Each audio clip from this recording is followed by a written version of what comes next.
A paz do nosso Senhor Jesus Cristo, irmãos. Amém? Glória a Deus. Hoje nós vamos falar aqui uma mensagem sobre a questão do fluir de Deus, a forma como o Senhor nos abraça, né? Como o Senhor vai adiante, nos cativando, né?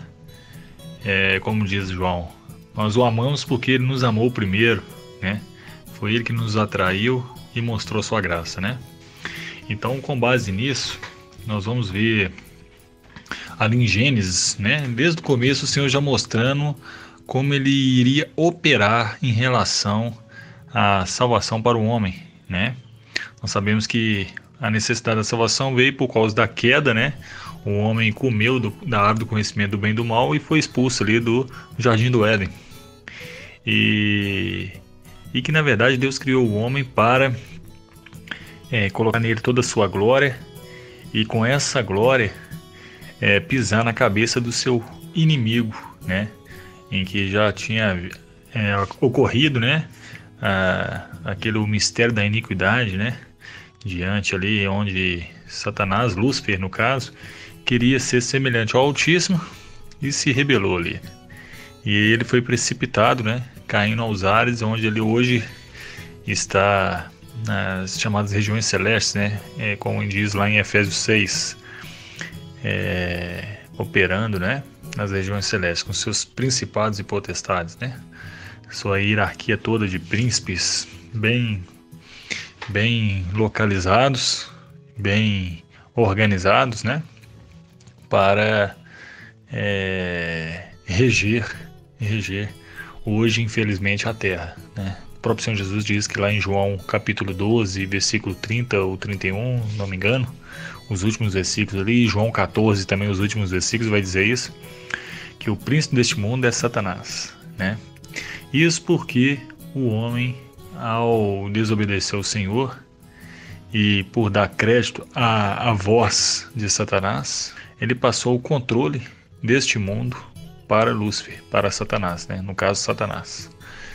Sendo que o controle estava nas mãos do homem. A gente vê em Gênesis 1, versículos 26 ou 28 ali, Deus colocando todas as coisas na mão do homem, né? Então por isso que a gente sabe que o Senhor Jesus Cristo teve que vir na chamada plenitude dos tempos para resgatar de volta esse direito, né? E hoje sabemos que Satanás ele é um usurpador.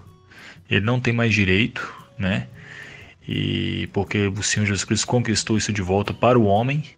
E como homem ele morreu, ressuscitou e representando o homem agora nos céus, na glória. Então tem um homem na glória já nos representando. Por isso que a salvação só vem por meio do Senhor Jesus Cristo, que foi o único que morreu e ressuscitou. Todos os outros homens, por mais bons que foram, não possuem justiça própria. A justiça é o próprio Senhor Jesus Cristo, né? Então, todos aqueles homens que não creram que Jesus Cristo é a única forma de ser justificado, né, e confessar que Jesus Cristo foi o único Salvador e Senhor, eles não vão alcançar nenhuma ligação a Deus, né? Como o próprio João 14 diz, eu sou o caminho, a verdade e a vida. Ninguém vê ao Pai a não ser por mim, o Senhor Jesus Cristo dizendo, né? Então, vamos lá sobre a nossa mensagem de hoje, né? Quer falar justamente ali sobre como o Senhor ele chega até nós, como ele colocou isso, né? Logo em Gênesis, logo nos primeiros capítulos, dois primeiros capítulos, né? Interessante que os dois primeiros capítulos não havia o homem pecado ainda, né? Então nós vemos ali toda a vontade de Deus nos dois primeiros capítulos e vemos também ela continuando nos dois últimos capítulos da Bíblia, em Apocalipse, nos dois últimos capítulos, 21 e 22, né? Então nós vemos ali a árvore da vida, com o rio, isso acontecendo logo no Jardim do Éden, no começo, e isso se repetindo lá no final, né? Mas vamos falar sobre o começo, né? Ali, se a gente abrir em Gênesis 2, versículo 10 ao 14, no Éden nascia um rio que irrigava o jardim. E depois se dividia em quatro, né? Em quatro outros rios. Então eu ia falar o nome dos rios aqui agora. O nome do primeiro rio é Pison. Ele percorre toda a terra de Ávila, onde existe ouro. O ouro daquela terra é excelente. Lá também existe o bidélio e a pedra de ônix. O segundo o segundo rio, né, que percorre toda a terra de Cuxi, é o Gion. E o terceiro, que corre pelo lado leste da Síria, é o rio Tigre. E o quarto rio é o Eufrates, né? Então nós temos o Pison, o Gion, o Tigre e o Eufrates. Certa feita nós falamos sobre a questão de Pison, ali da terra de Ávila, né? Nós falamos do ouro, do bidélio e da pedra de ônix, né? O ouro representa o Deus Pai, a natureza divina, né? O bidélio é o próprio Senhor Jesus Cristo, né? E a pedra de ônix é o Espírito Santo, né? A pedra de ônix, nós sabemos que as pedras preciosas são feitas por meio do trabalhar de temperatura, precisa de temperatura e tempo, né? Então, é o que o Espírito Santo faz. Ele cria circunstâncias para trabalhar e produzir o seu efeito, né? Conforme temperatura, o fogo intenso que nós temos, né? Pedro vai falar muito sobre isso. Nós somos lapidados, né, em pedras, nós somos pedras brutas, estamos sendo trabalhados em ouro, né? Ele fala lá, melhor do que o ouro que perece, né? Nós somos um ouro puro. E certo, e o bidélio, nós já comparamos que é uma resina, né, uma resina de pérola, né? Parece uma pérola, é uma resina. E interessante que quando o maná ele desce do céu, ali no deserto, a primeira coisa que as pessoas falam é, olha, parece com o bidélio, né? E a gente sabe que o maná que desceu do céu, o próprio Senhor Jesus Cristo, lá em João 6 é falado disso, né? Eu sou o pão vivo que desceu do céu. Ele se compara ali com aquele maná. E é uma analogia realmente, né? Porque as pessoas tinham que ser restringidas a Cristo para poder alcançar o seu objetivo, algo maior, que era chegar na Terra Prometida, né? Então, nós estamos comendo só de Cristo, né? Restringidos a não comer de coisas do mundo, né? O Egito ali, a comida que eles tinham antes era o Egito, era uma figura das coisas do mundo, o que eles tinham. E é o que nós estamos fazendo, nós estamos sendo restringidos a comer somente do Senhor Jesus, somente desse maná, para adentrarmos as profundezas do Espírito, uma terra bem melhor, aonde que manda leite e mel seria a analogia aí para a terra prometida, né? Então, mesmo entrando na terra prometida, o que eles tiveram que fazer? Lá tinham inimigos, eles tinham que cada vez guerrear. Então, mesmo nós tocando nas coisas do Espírito, sermos permeados pela riqueza que há no Espírito, né? Nós temos que continuar lutando para prevalecer aqueles inimigos que estão na nossa alma, na nossa mente, vontade e emoção. Todo aquele estrago que foi feito ao longo do tempo por Satanás, todos aqueles hábitos que nós temos, toda aquela mente caída, né? Ela precisa agora ser, continuamos pegando as armas que estão no Espírito para guerrear contra as lutas na alma, né? Então, voltando aqui para os 4 rios, a administração vai falar sobre isso, que cada rio desse representa, né, uma forma que o Senhor ele tipifica, né, a forma como o Senhor Jesus Cristo ele constantemente deseja saciar as nossas necessidades como uma fonte de água viva a jorrar para a vida eterna, né? Foi assim que ele falou ali com a mulher samaritana, lembra? Em João 4, né? Ali perto do versículo 14, que ele pode saciar nossa sede. Então ele nos atrai, ele vai nas nossas circunstâncias, no nosso dia a dia. E se nós permitirmos, ele aparece ali, né?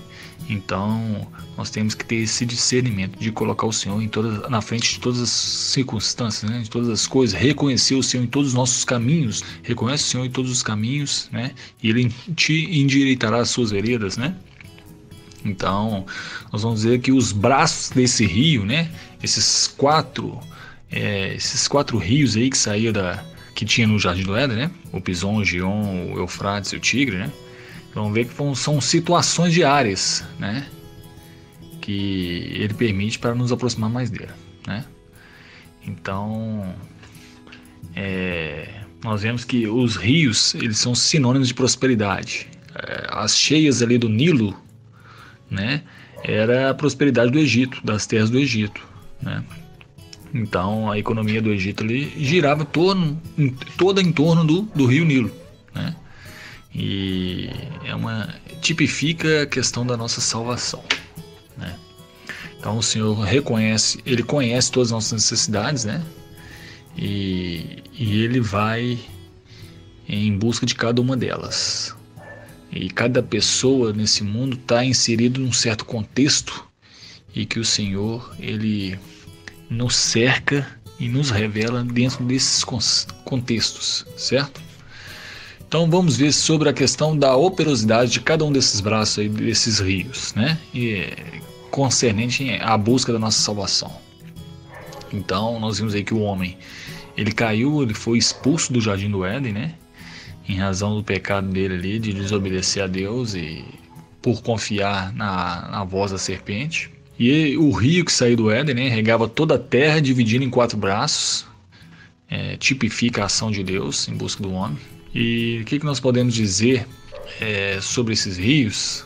É que representa a ação dos filhos de Deus. O Senhor usa os seus filhos na pregação do Evangelho para buscar pessoas que estão perdidas, né? Levando essas pessoas para a salvação e ajudando essas pessoas a crescer com o Espírito Santo, com a vida do Senhor que passa a entrar dentro de cada um deles, né? Para que eles se tornem filhos maduros, né? Nós devemos levar todo, conforme Colossenses 1, versículo 28 diz, quer ver? Vamos abrir lá. Fala que nós temos que levar todo homem a estar maduro perante Deus. Colossenses 1, versículo 28 e 29. É o seguinte, nós o proclamamos, advertindo e ensinando a cada um com toda a sabedoria, a fim de que apresentamos todo homem perfeito em Cristo. Para isso eu me esforço, lutando conforme a sua força, que atua poderosamente em mim, né? Então nós estamos sendo usados a Deus com toda a sabedoria para apresentar todo homem perfeito em Cristo, maduro em Cristo, né? Então, vamos ver aqui agora a relação sobre esses braços, esses 4 rios. Veja bem, o primeiro braço é o Pison, que representa o curso normal, né? O curso normal, o fluir saudável, né? A comunhão plena que nós temos com Deus, com o Criador, que nos transforma em materiais úteis para a sua edificação, né? Nós vemos ali que tem o ouro, tem o bidélio e tem as pedras preciosas. Aparece a Trindade, né? Esse seria o curso normal, né, da nossa comunhão com Deus. Trabalhar do Espírito Santo acontecendo, né? As pedras preciosas, a pedra de ônix, né? Cristo aparecendo, o bidélio, a pérola. É o curso normal, né? O rio Pison é o curso normal. É o ouro, o bidélio e a pedra de ônix. É o Pai, o Filho e o Espírito Santo aparecendo na nossa vida, né? Esse seria o curso normal. Mas aí tem o segundo braço, que é o rio Gion, que passa pela terra de Cuxi, né? Nome de um dos filhos de Cã, né? Cã, a gente sabe, a descendência de Noé ali, né? E ele habitou e desenvolveu junto ao Egito, no norte da África, né? Um lugar onde a vida era muito fácil. Ali a gente vê em Gênesis 2:13 e Gênesis 10:6 falando sobre a descendência de Cã, né? E aí a gente sabe que o homem gosta de viver em lugares cheios de facilidade. E Deus sempre falava, né? Não desça para o Egito, falava com Abraão, né? Falou com Isaac.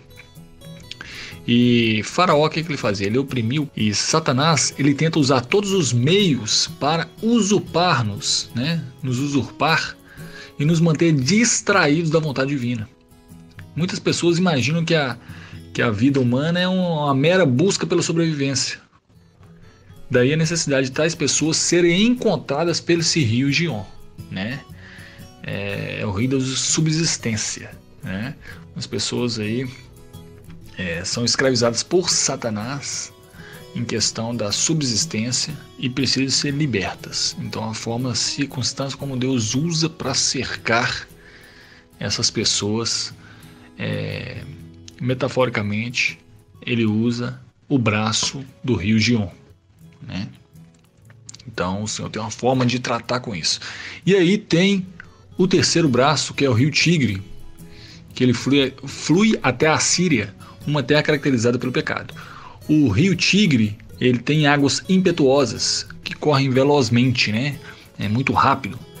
Isso representa o fato de que, para salvar o pecador e libertá-lo da escravidão do pecado, é necessária uma ação muito intensa do Espírito Santo sobre ele, né? Assim como um rio que, de tão impetuoso, né, de tão forte e rápido, ele transborda e derruba tudo que ele encontra pelo caminho, o Espírito Santo também ele precisa agir de uma forma semelhante com o pecador. Ele precisa transbordar sobre ele.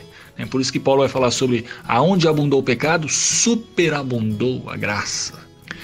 O quarto braço aí do rio é o Eufrates, que ele corria a Babilônia, né, uma terra ligada aí aos ídolos, que representa as religiões, né? Muita idolatria, muita religião. É o braço do rio Eufrates. Então, quando nós mencionamos aí religião, refere-se à ação que o homem tem, né, de render culto a Deus por meio do seu esforço natural. Né? Um serviço que se baseia no conhecimento do bem e do mal. Mas isso é insuficiente para agradar a Deus. Né? Se recebermos as águas desse rio, pouco a pouco iremos nos libertando da religião e da tradição. E então conseguiremos servir a Deus em novidade de vida. Né? Nós temos que servir a Deus no Espírito e conforme o Senhor quer, da forma dele. Até o bem que a gente acha que pode ser útil, ele pode estar envolvido com o mal. Porque a árvore do conhecimento do bem e do mal é um fruto só que tem o bem e o mal. Né? Então, a nossa forma natural de amar, ela está carregada de maldade. O nosso amor, ele não é o amor de Deus, né? O amor de Deus é um amor sofredor, um amor que transforma, e o nosso amor muitas vezes ele é corrompido, vindo de um coração enganoso, como é dito lá em Jeremias 17:9, né? Você já imaginou dar o seu único filho em favor dos seus inimigos e fazendo morrer para dar a vida àqueles que não o amavam? Nós não podemos mensurar o tamanho desse amor, né, de Deus por nós.